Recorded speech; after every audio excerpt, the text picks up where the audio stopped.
Hey guys, in today's video, I'm going to share with you all a recipe for almond milk paratha. You guys know I always use milk to make my roti, and today I'm going to be doing a dairy-free version for you all using almond milk. So if you'd like to see how to make this delicious roti, keep watching.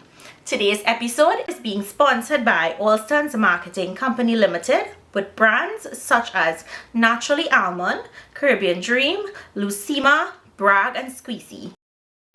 So let's jump straight into this one. It's going to be really easy and really delicious.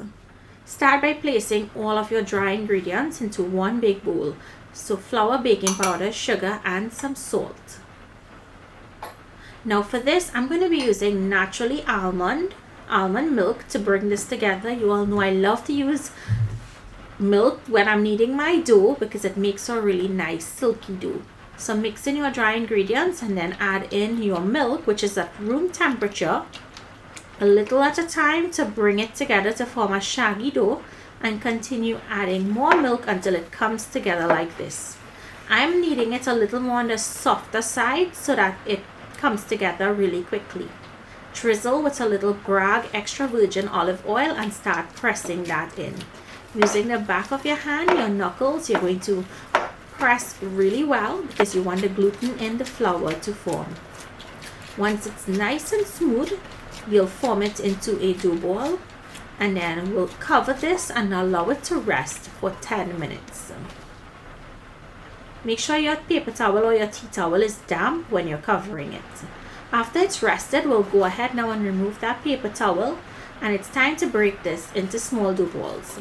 I'm going to make 5 medium-sized dough balls, but these can make 7 small.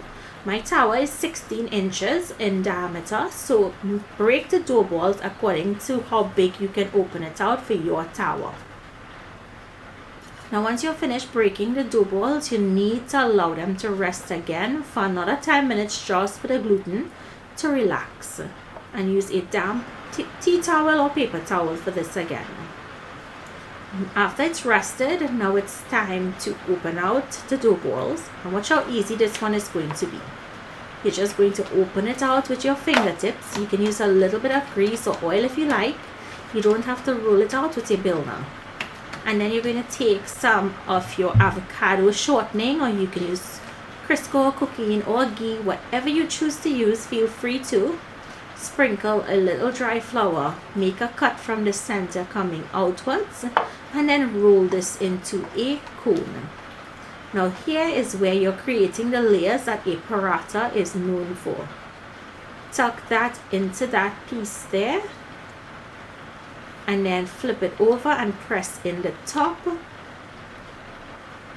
And this is one paratha layer. Set that aside and continue rolling and wrapping the rest. And when you're done, you're going to cover this again with a damp towel and allow it to rest a minimum 1 hour. Once it's finished resting, you can go ahead and open them out, and then I'd say as big as your tower can handle. You don't want to open it out bigger than your tower. When I was now learning to make roti, I had the habit of always making my roti bigger than the tower for some reason. So you want to go about 1/4 of an inch in thickness, or could be less. Place it on your tower on a medium heat. Allow it to form bubbles on one side and then flip it over. And here I'm using my avocado spray. Use whatever you like. Vegetable oil, canola oil, avocado oil. Flip again, and then I'll spritz the other side with some more of that avocado oil.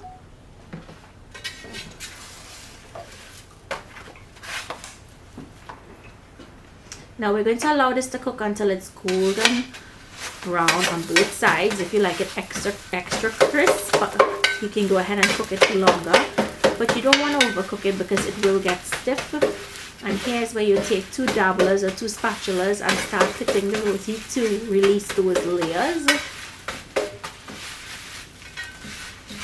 And once it's nice and flaky and silky and all ripped up like a bus-up shot or bursted up shirt, place it into your container that you're going to store it in and continue cooking the rest of your rotis.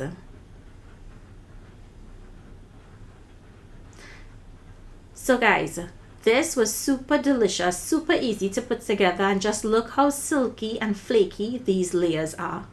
So I hope you guys enjoyed today's recipe. Make it, let me know what you think. Thank you so much to Amco for sponsoring today's recipe video. Be sure to pick up all of their products at your local supermarket in Trinidad and Tobago. I'll see you guys in my next video. Bye everyone.